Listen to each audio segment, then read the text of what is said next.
পুরে ক্যানিং বারুইপুর রোডের ধারে একদম পুরো রাস্তা ঘেঁষেই নয়াঞ্জলি। অভিযোগ উঠছে এই নয়াঞ্জলি ভরাট করে দেওয়া হচ্ছে, অর্থাৎ কোনো জায়গায় বাস্তুতন্ত্র যাতে ঠিক না থাকে তা ঠিক করার জন্য বা সেই বাস্তুতন্ত্র নষ্ট করার জন্য একদল মানুষ বোধহয় উঠে পড়ে লেগেছেন।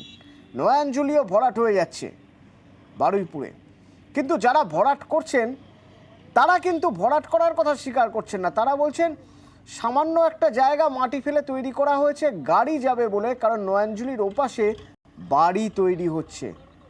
ছবি দেখে মনে হচ্ছে গাড়ি যাচ্ছে, কিন্তু যখন কাজ মিটে যাবে তখন তো এটাই অ্যাপ্রোচ রোড হয়ে যাবে, তখন কি আর নয়াঞ্জলির উপর থেকে মাটি সরবে?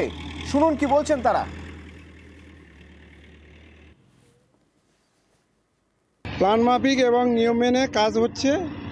রাস্তায় মাটি ফেলার জন্য রাস্তাটা করা হচ্ছে টেম্পোরারিভাবে, যাতে সুবিধা হয় মাল মেটেরিয়াল নিয়ে যাওয়ার জন্য। এই মাটি যেখান থেকে কাটা হচ্ছে সেটা লিগাল আপনারা পারমিশন নিয়েছেন পুকুর কাটার? হ্যাঁ, সেটা নিয়েছে যারা মাটি কন্ট্রাক্ট নিয়েছে, ওনাদের অনুমতিতে সেইভাবে মাটিটা আসছে, অসুবিধা কিছু নেই। না, নয়াঞ্জলি ভরাট করা হচ্ছে না। তাহলে ওটা কী হচ্ছে? নয়াঞ্জলি ওপারে যে মালিক জায়গা কিনেছে ওখানে বাউন্ডারি হচ্ছে, টেম্পোরারি ঘর হচ্ছে, মাটি নিয়ে যাওয়ার জন্য শুধু মাটি ফেলা হচ্ছে। নয়াঞ্জলি খালি থাকবে, নয়াঞ্জলিতে কোনো কাজ হবে না। নয়াঞ্জলি দু জায়গায় আপনারা ভরাট করে গাড়ি চালাচ্ছেন, ওখানে গাড়ি মাটি নিয়ে যাওয়ার জন্য। মাটিটা কিভাবে নিয়ে যাবে? এলে মানে প্লেনে করে নিয়ে যাবে নাকি? আচ্ছা, তার জন্য পারমিশন দিয়ে? হ্যাঁ, সব পারমিশন নিয়েছি পঞ্চায়েত থেকে। হ্যাঁ, পঞ্চায়েতে পারমিশন নেওয়া। অর্পণ, যেখানে বাড়ি হচ্ছে সেখানে মাটি নিয়ে যাওয়ার জন্য গাড়ি লাগবে, তো গাড়ি যাতে যেতে পারে তার জন্য নয়াঞ্জলি ভরাট হচ্ছে, ঠিক আছে। কিন্তু এরপর ওই বাড়ি যখন হয়ে যাবে তখন এই নয়াঞ্জলি আবার আগের মতো করে দেবেন তো এরা?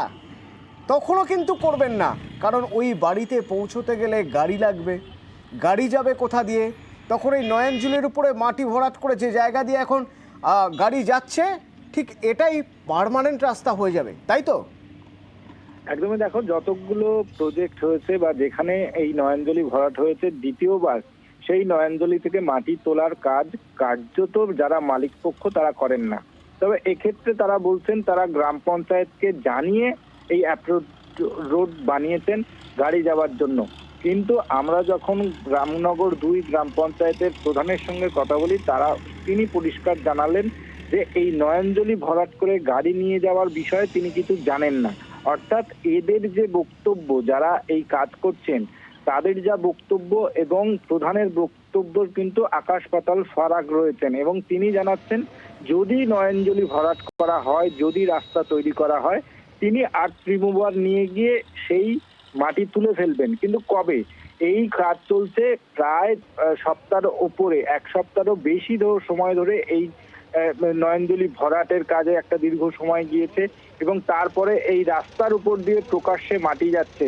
মাটি যেখান থেকে যাচ্ছে সেখান থেকে নিয়ম মেনে কি মাটি কাটা হচ্ছে, এই প্রশ্নও আমরা করেছিলাম। সেখানে তিনি জানান যে এই বিষয়ে তিনি কিছু জানেন না, এই বিষয়ে জানেন বিএলআরও। অর্থাৎ এই যে কাজ হচ্ছে সেই কাজের কতটুকু তারা যেটা বলছেন যে সমস্ত নিয়ম মেনে কাজ করছেন, সেই বিষয়ে কিন্তু বেশ কিছু সন্দেহের প্রশ্নচিহ্ন তুলে দিয়েছেন এই গ্রাম পঞ্চায়েতের প্রধান।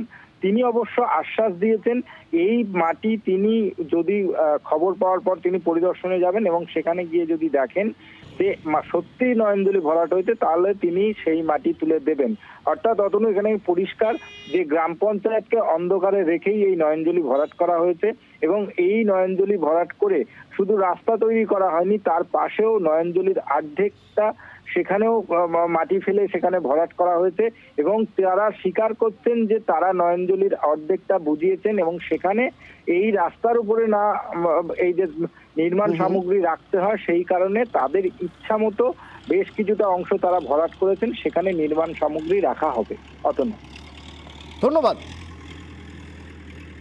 এই নয়াঞ্জলি ভরাট করে যে মাটির গাড়ি চলছে বা ইমারতি দ্রব্য রেখেছে, এটা আমাদের ঠিক জানা নেই।